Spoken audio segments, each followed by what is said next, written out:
Aktif jemputan saudara-saudari yang saya hormati sekalian. Apa khabar semua? Alhamdulillah.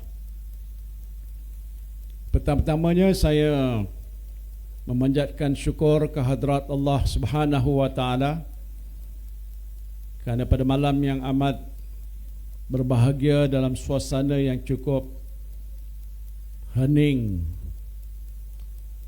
saya dapat hadir ke Kemaman ini. Sejak sebelah petang pun tadi telah sampai ke Felda Kertih 5 dan malam ini berada di sini untuk tujuan tidak lain dan tidak bukan berkempen untuk memberikan penerangan kepada pengundi-pengundi yang ada di Kemaman ini dalam menghadapi pilihan raya kecil Kemaman yang sedang pun berlangsung pada hari ini. Tentunya ini suatu keadaan yang agak penting yang seharusnya diberikan perhatian oleh kita semua, khususnya para pengundi yang ada di Kemaman ini, untuk menunaikan sekali lagi tanggungjawab untuk keluar beramai-ramai mengundi. Walaupun pilihan raya umum yang lepas sudah pun saudara-saudari juga keluar mengundi kepada calon yang telah pun diletakkan oleh pimpinan PAS Perikatan Nasional bertanding di parlimen ini. Tetapi atas sebab-sebab tertentu pilihan raya yang lepas itu terbatal dan pilihan raya ini diadakan sekali lagi. Tetapi ada baik juga diadakan sekali lagi ini untuk memperingatkan kita bahawa bukan saja kita nak menunaikan tugas dan tanggungjawab kita untuk memilih sekali lagi seorang wakil rakyat parlimen, tetapi dalam keadaan pilihan raya yang sedang pun berlangsung sekarang ini, pucuk pimpinan PAS dan Perikatan Nasional yang saya pimpin telah pun bersetuju untuk menamakan Yang Amat Berhormat Dato' Dr. Samsuri kita ataupun Dr. Sam sebagai calon PAS Perikatan Nasional bertanding di kursi Parlimen Kemaman ini. Ini adalah suatu situasi yang agak istimewa. Satu tindakan yang bagi saya sebagai pengurusi Perikatan Nasional ialah tindakan yang bijaksana, yang strategik, yang telah diputuskan khususnya oleh pimpinan PAS untuk meletakkan seorang tokoh yang sudah lama dikenali bukan saja di negeri Terengganu ini tetapi di seluruh negara. Salah seorang menteri besar yang berkaliber, yang mempunyai kelulusan yang begitu tinggi, ahli sains yang agaknya bijak dalam bidang aero angkasa, dan lebih penting ialah untuk meletakkan beliau ini bertanding di kursi parlimen walaupun beliau telah pun menjadi adun dan dilantik menjadi Menteri Besar Terengganu untuk penggal yang kedua ini.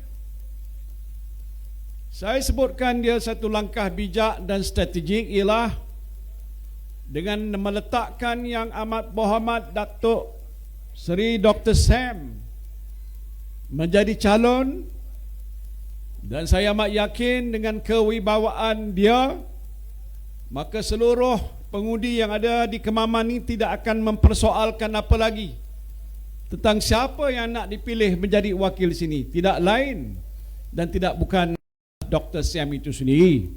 Betul? Kalau dah betul tak payah saya bucak panjang.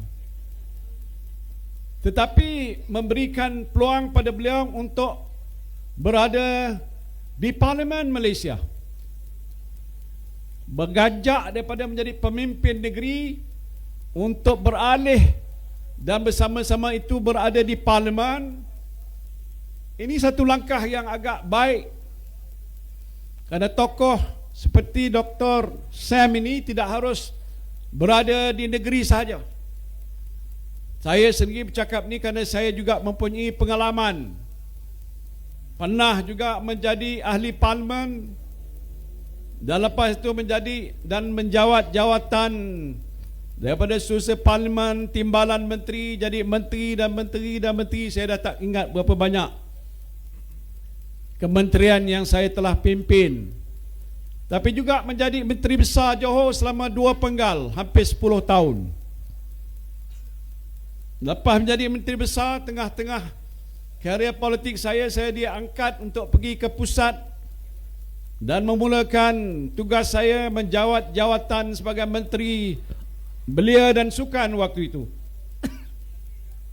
Waktu Sukan Commonwealth dianjurkan dan dikatakan oleh Commonwealth Game Authority sebagai sukan Commonwealth yang terbaik yang pernah dianjurkan selama ini.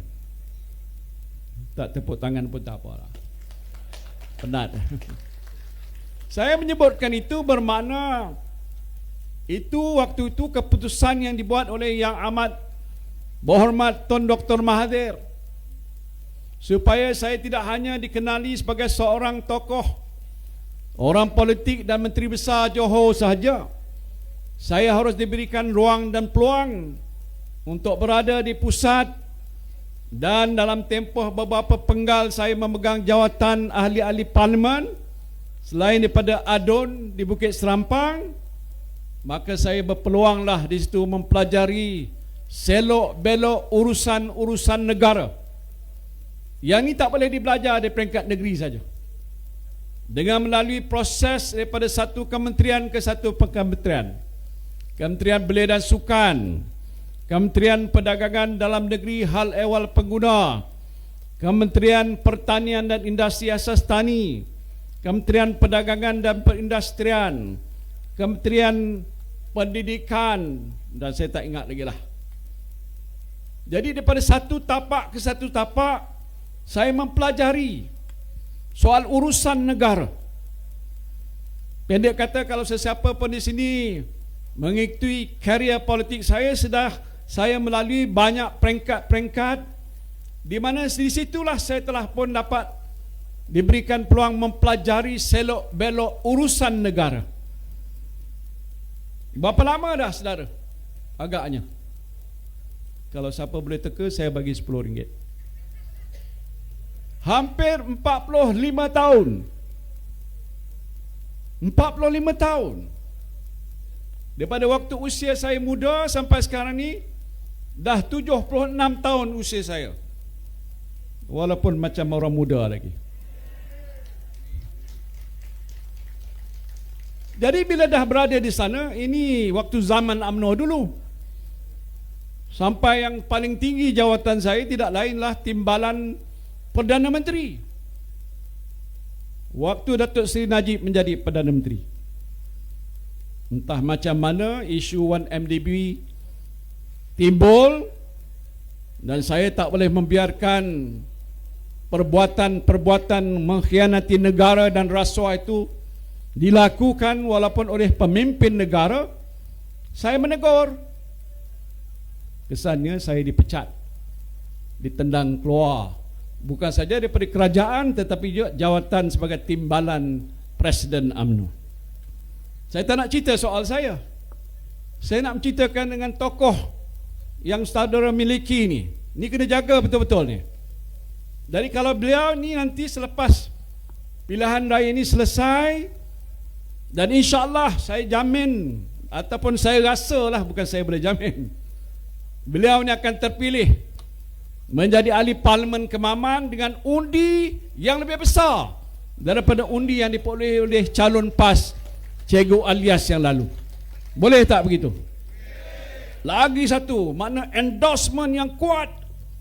Bukan saya orang Kemaman tapi Terengganu untuk meletakkan seorang tokoh besar PAS bakal menjadi pemimpin besar negara. Pemimpin paling besar negara apa agaknya? Boleh tak? Pasal beliau lagi muda daripada saya. Saya pun dah merasa jadi Perdana Menteri. Kejap-kejap pun 17 bulan. Tuan-tuan 1 hari pun tak ada jadi Perdana Menteri. Yang saya nak sebutkan ini dari soal politik lah. Dan saya fikir pemimpin utama PAS yang juga datang daripada Terengganu Marang, Yang Berhormat Tan Sri Tok Guru Hadi, memikirkan masa depan. Kerana gabungan PAS dengan Bersatu hari ini sudah menjadi satu gabungan yang disegani dan dihormati. Disokong oleh 80% orang Melayu yang ada di negara kita. Luar biasa, saudara. Dalam waktu UMNO menjadi suatu kuasa besar politik negara, saya menjadi sampai timbalan presiden dia. UMNO tak pernah mencatat sokongan sebesar ini bagaimana yang kita lihat pada hari ini. Never. Tak sampai 70%. Perikatan Nasional, PAS bergabung dengan Bersatu, kita mencipta satu rekod dari sisi sokongan Melayu yang terbesar dalam sejarah negara kita. Alhamdulillah. Sebab itu gabungan PAS Bersatu dan juga gerakan, kita sudah ada 74 kursi kalau tak silap saya. Hok 1-2 yang buat PL tu tak apa. Mudah-mudahan mereka insaf. Jadi kita sudah dalam tempoh yang begitu singkat. PAS 72 tahun. Bersatu baru 7 tahun. PAS sudah ada 43 ahli parlimen, Bersatu sudah ada 31 ahli parlimen. Ini baru bermula sejarah hubungan akrab antara dua parti politik Melayu yang terbesar. Parti politik Melayu Islam yang terbesar di negara kita, iaitu PAS dengan Bersatu. Bayangkan, bukan saya trend sokongan Melayu ini terus meningkat dan meningkat. Ada sebab yang saya akan sebutkan sebentar kenapa dia meningkat dan bertambah. Maka bukan suatu perkara yang agak luar biasa ataupun jauh panggang daripada api. Waktu PRU yang ke-16 akan datang, Perikatan Nasional akan kembali ke Putrajaya untuk menerajui negara. Dan pemimpin PAS dan juga Bersatulah nanti ke depan untuk menerajui kerajaan yang akan datang, insyaAllah. Tapi saya cakap dengan orang, kalau 4 tahun, ramai cakap dengan saya, lama sangat Tan Sri. Kenapa? Kerana tak boleh tahan dengan keadaan kerajaan Madanon yang ada pada hari ini, betul tak? Kerajaan yang dikatakan kerajaan perpaduan. Kat mana ada perpaduan? Nampak tak perpaduan dia? Saya tak nampak, saya tak tahu orang Kemaman nampak tidak. Sebut perpaduan tapi nyata dan jelas, dan saya berada di parlimen selalu, tak nampak semangat ukhuwah dan perpaduan mereka itu. Tadi bos Jebat dah kata, dia hok cerita pasal UMNO. UMNO dulu yang saya bersama-sama ada di situ lebih daripada sejak tahun 72. Saya ditendang keluar 2015. Berapa tahun tu? Saya tak pergi sekolah, tak tahu nak kira. Lama dah. Sejak zaman berzaman. Bila sebut aja UMNO, tentangan utama ialah DAP. Kenapa? Bos Jebat sebut tadi sikit aja. Kalau bagi dia 4 jam pun tak habis cerita. Kerana ideologi DAP ini tidak sesuai dari segi konteks perjuangan umat Islam dan Melayu dalam negara kita. Ma yumkin, tak boleh langsung. Kalau dikaji dan titi, bukan saja dari bentuk sejarahnya, tapi ideologi dan perjuangan yang hari ini waktu zaman kerajaan Madanon ini telah pun mula terserlah dan nampak PL yang dilihat tak selari dengan semangat dan perjuangan kita. Walaupun Perdana Menteri itu orang Melayu, Tetapi parti yang besar dalam Pakatan Harapan bukan parti Melayu. Tuan-tuan tahu. Sebab tu hari ini, walaupun hanya setahun yang sudah pun berlalu, dengarnya dia nak menyambut perayaan sambutan setahun menjadi kerajaan. Entah 3 hari 3 malam, tak tahulah Coldplay ni apa yang disebut tadi, satu daripada sambutan, wallahu alam. Nak merayakan. Orang kalau nak merayakan tu, dia mesti melihat apa yang telah pun dia lakukan dalam tempoh setahun. Betul tak? Barulah boleh kita rayakan. Tetapi dalam tempoh setahun, populariti Perdana Menteri merosot dan meredum. 60% lebih dahulu, dah sekarang turun di bawah 50%. Tak payah tepuk tangan, tuan-tuan. Memang tak payah tanya, tak payah buat kajian pun. Ini berdasarkan kajian.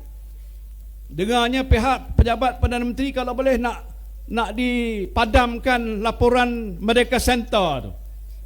Ini dibuat kajian oleh satu badan yang dah lama terkenal sebagai badan penyelidik, meneliti tentang sikap pengundi-pengundi seluruh negara, dan mereka lah yang buat satu kenyataan yang agak menggemparkan. Bukan dia popular, dia makin tidak popular. Dalam setahun dia pergi seantero dunia, tetapi masalah orang kemamen ni tak diselesaikan. Betul tak? Isu pokok yang kita dalam kajian yang kita dah buat selalu, top of the list, apa masalah rakyat? Masalahnya ialah masalah bebanan kos sara hidup, cost of living. Barang melambung naik, inflasi, barang beras tak ada, telur tak ada, ayam tak cukup, dan berbagai krisis-krisis yang melibatkan soal bekalan dan juga perkhidmatan, harga yang macam tak boleh terkawal, menteri yang sudah meninggal dunia kosong, kementerian tak diisi sampai sekarang, tuan-tuan. Apalah susah nak mengisi kekosongan lepas almarhum, siapa nama dia? Salihuddin Ayub daripada Amanah meninggal dunia. Pilihan raya yang dah dibuat di Pulai Johor, saya pergi dulu kempen, dah selesai. Wakil rakyat tu siapa nama dia? Dah masuk, Suhaizan Kayat dah masuk ke parlimen. Tapi jawatan menteri yang penting ni tak diisi sampai sekarang. What is so difficult? Kalau saya, tuan-tuan, dia dah meninggal dunia, satu lantik menteri sementara. Tapi kalau dah 4 bulan, takkan sementara. Sebab tu barang haram cacat, beras tak cukup, siapa nak selesai? Takkan Perdana Menteri nak turun sampai lihat ke kedai-kedai? Boleh juga, tapi tugas tu patut diamanahkan pada seorang menteri penuh, sepenuh masa, turun ke pasar, turun ke gudang, turun ke ladang, nak tengok cukup kebekalan bahan dan sebagainya. Tak dibuatnya. A very simple solution ataupun decision, tapi tak boleh buat. Nak tunggu apa? Nak tunggu rombakan besar. Bolehlah rombak besar. Sekarang rombak besar pun tak ada, rombakan kecil pun tak ada, jawatan 1-0 pun tak boleh isi. Saya dah pernah jadi Perdana Menteri, tak menghadapi masalah sebegitu. Macam mana waktu zaman berzaman ekonomi negara ni, walaupun berhadapan dengan naik turun, soal beras tak pernah timbul. Pernah tak dengar? Zaman Covid, isu beras timbul tak? Bukan tak ada. Saya hantar beras ke rumah tuan-tuan, betul tak? Hak bantuan prihatin ke tak silap saya. Nak tentukan bakul makanan, nak tentukan mesti ada makanan di atas meja. Itu slogan yang saya gunakan. Pasti nak tentukan, jangan orang kita ni, terutamanya yang miskin ni, papa ke dana, mati ke buluh. Tapi dalam keadaan krisis pandemik COVID-19 pun tak berbangkit soal bekalan, tak ada. Zaman dah lepas COVID, masalah bekalan ada. What happened? What happened? Kata orang ni. You don't know. Saya pun heran. Negara kita ni pengeluar beras, polisinya 70% keluaran beras tempatan, 30% beras yang diimport. Jadi kalau siapa yang nak beli beras import tu adalah, tapi harga mahal sedikit. Sekarang ni lebih banyak beras import daripada beras tempatan. Mana pergi beras tempatan? Siapa sorok? Kalau waktu saya jadi Menteri Perdagangan Damri, kalau orang sorok, saya tangkap dia, saya denda dia, dan kalau dia berat, dihukum penjara. Siapa dengar siapa kena denda? Apa dah jadi? Ini satu bahagian daripada beratus perkara pokok yang harus ditangani. Ekonomi kita belum tambah pulih, patut lepas Covid tambah baik. Pendapatan kita tidak meningkat dan bertambah, makin menurun. Ringgit makin bercacak naik sehingga nilai ringgit tidak seperti dahulu. Masalah pasaran saham meredum jatuh dan pelbagai-bagai masalah yang menunjukkan bahawa dalam tempoh setahun kerajaan Madadun telah pun gagal untuk menguruskan ekonomi. Kalau markahnya 100, tuan-tuan nak bagi berapa? Berapa? Oi, banyaknya. Okeylah 10 saja. Bermakna 10%. Itu orang Kemaman kata. Mungkin tempat lain 5 saja. Pasal rakyat dah tak puas hati. What happened? Saya balik ke kawasan saya selalu. Masih banyak ramai yang bertanya, kenapa masalah sebegini, Tan Sri? Kenapa kerajaan tak dia jalan cepat misalkan? Saya kata, awak tanya Perdana Menteri awak lah. Dia kata dia tak mengaku. Anwar Ibrahim bukan Perdana Menteri saya. Itu soal ekonomi. Waktu kita menghadapi masalah Covid, saya bagi perhatian.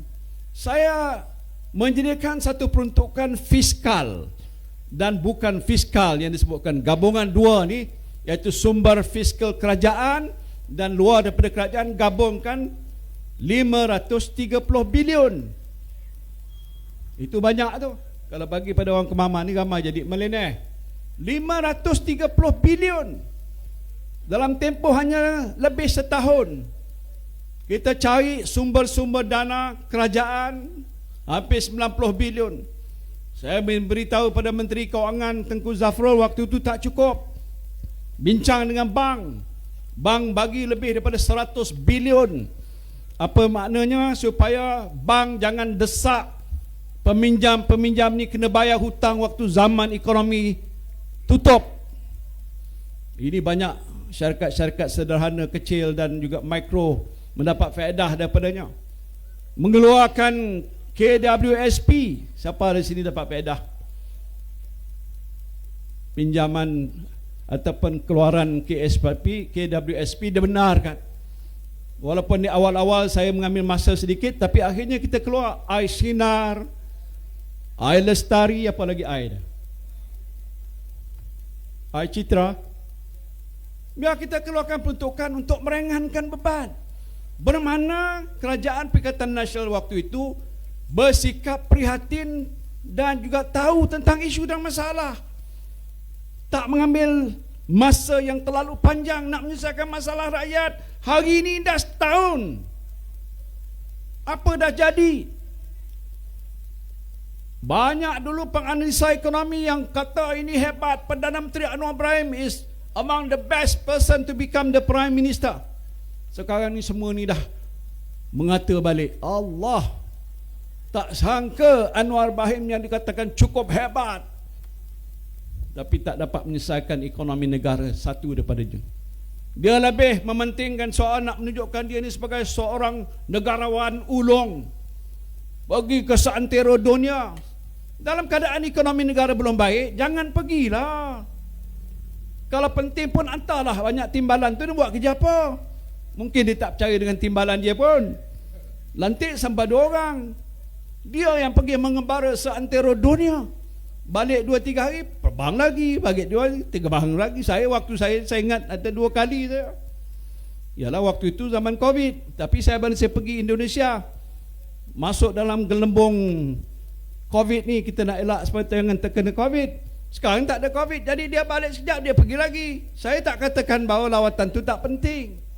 Tapi antara masalah negara dengan isu lawatan ke luar negara, nak menyelesaikan masalah-masalah lain, tentu yang lebih penting ialah masalah negara.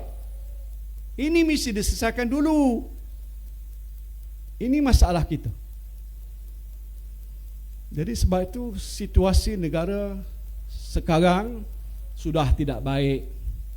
Tetapi yang saya bimbang dan takut saudara ialah banyak penganalisis ekonomi antarabangsa dah menyatakan tahun depan, bila tahun depan? Berapa bulan lagi? Tahun 2024 ekonomi dunia akan mula merosot, akan bertambah muram. Ini bukan saya kata. Persoalan yang nak ditanya pada Anwar Ibrahim, apa kerajaan Madanun nak buat untuk mengenangi masalah ini supaya dengan keadaan yang sudah merosot, rakyat tidak akan tertekan hidupnya dengan sebab pendapatan tak bertambah, barang melambung naik, barang tidak ada, masalah pekerjaan mungkin sebahagiannya akan diberhentikan, pendapatan tidak bertambah dan macam-macam isu yang lain. Kalau saya punya pandangan, kalau itulah yang diramalkan oleh pakar antarabangsa yang kita tak boleh orang kata ketepikan, patut Perdana Menteri dah ada satu perancangan tentang apa yang dia akan buat untuk nak menentukan kesan daripada kemerosotan ekonomi ini tak membawa beban kepada negara. Sekarang ni patutnya dah ada. Soalnya ada ke tidak? Tak ada. Tak ada dibuat. Dah lah sekarang dah keadaan begini. Tahun depan saya tak nak membuat ramalan buruk, tapi saya jangka keadaan akan menjadi lebih menekan, lebih susah, kerana tak dilihat sekarang yang ada kerajaan pada hari ini bertindak secara proaktif untuk nak menyelesaikan masalah rakyat. Itu masalah kita. Sebab tu ramai orang jumpa saya, tanya saya, bila lagi Tan Sri? Mula-mula saya buat tak tahu. Dia tanya lagi, bila lagi Tan Sri? Saya kata kenapa? Ini saya tak boleh tahan ni. Kerajaan ni kalau lama lagi macam mana saya teruk? Saya tak boleh cakap kat sini lah. Macam mana nak buat? Kita melalui sistem demokrasi, penentunya lah rakyat. Rakyat pilih wakil rakyat. Macam hari ni kita nak pilih yang berhormat Dr. Sam. Kalau semua orang macam Dr. Sam yang ada dekat parlimen tu bersetuju dengan keadaan yang tak baik, jangan duduk kat bawah Pakatan Harapan Barisan Nasional lah. Betul tak? Barisan Nasional dah tenggelam dah. Saya kenal dengan calon Barisan Nasional ni, Tan Sri, bekas Panglima Angkatan Tentera, bagus orangnya. Tapi tadi dia beritahu dia tak tahu dia bertanding ni Parlimen Kedun. Lah, Panglima Angkatan Tentera. Dia pergi ke pusat penamaan calon tu, dia serah orang tu, takkan dia tak baca? Jangan tuan-tuan fikir dia Panglima Angkatan Tentera. Saya tak nak memperkecilkan. Dia tahu semua. Orang baik, tapi dia masuk dalam kapal yang dah nak tenggelam. Kapal Perikatan Nasional ni tengah mara ke depan ni, tak ada pun sign nak tenggelam. UMNO dah tenggelam. Pilih calon jadi dalam UMNO ni nak buat apa? Garanti kalahnya. Betul tak? Kapal dah nak tenggelam dah. Mana dia punya presiden ni? Mana dia? Mana dia pergi? Katanya dia melalui rawatan. Kita tak boleh nak kata apa-apa orang senang sakit ke apa semua sekali itu. Tapi kat mana? Di mana pemimpin UMNO? Sebab tu kalau di sini kat belakang ke ada kawan-kawan lama saya orang UMNO, lupakanlah UMNO tu. Apa hukumnya? Harus. Mungkin juga sunat agaknya. dapat pahala hijrah macam Rasulullah sallallahu alaihi wasallam hijrah tu min Makkatil Mukarramah ila Madinatul Munawwarah, meninggalkan yang lama, zaman-zaman gelap. UMNO sudah hancur dibuat oleh Zahid. Come join us, Perikatan Nasional masuk PAS, boleh bersatu pun boleh. Kalau pun belum bersedia nak masuk, tak apa, ni PRK Kemaman ni mu masuk kat tempat buang undi, hok nak pangkah siapa?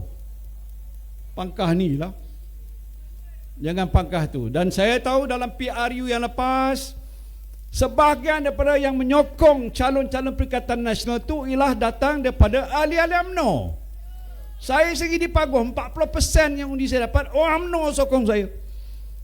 Majoriti saya melambung naik. Hok semua calon-calon PAS dan Bersatu yang di tengah tu menang besar dah, satu hair lagi. Majoriti besar. Tok Lee dapat berapa majoriti? Tak pernah berlaku dalam sejarah.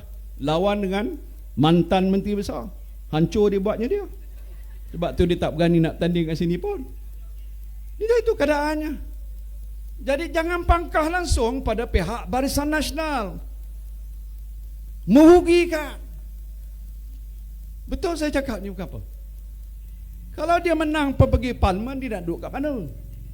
Kok tak tahulah kalau dia dijanjikan jawatan menteri pertahanan, kok tak tahulah. Saya tahu dia nak kata apa. Tapi saya fikir dia tak akan sampai ke mana. Pasal parti dia sendiri yang kata tegak berdiri atas dasar perjuangan Islam Melayu nasionalisme. Zaman dia tertubuh tahun 1946, hari ini dah hancur dah. Dah hampir berkubur dah. Jadi kira bertanding ni Kemaman ni seorang aja, Dr. Sam aja. Boleh tak sokong 100%? Boleh. Jadi saya tak nak ucap panjang, dah panjang pun. Saya nak minta izin lepas ni nak balik Kuala Lumpur, besok pagi ada parlimen. Tapi saya dah rasa dah, walaupun duduk tak lama berapa jam di Kemaman ni, bersiang sampai malam, nampak suasana cukup baik. Laporan yang saya terima semua kata menang. Jadi saya pegang pada kenyataan menang.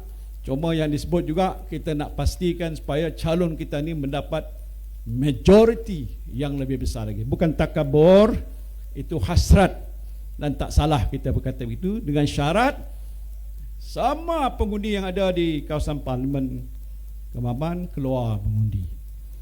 Hujan, ribut, taufan, halalintar sekalipun datang, kita bertekad dan azam ini adalah satu kewajipan yang kita akan tunai, dan kita akan turun ke bawah, pergi ke pusat pembuangan undi untuk memberikan undi kepada Dr. Sam kita. Terima kasih saya ucapkan. Wabillahi taufiq wal hidayah. Assalamualaikum warahmatullahi wabarakatuh. Takbir. Terima kasih.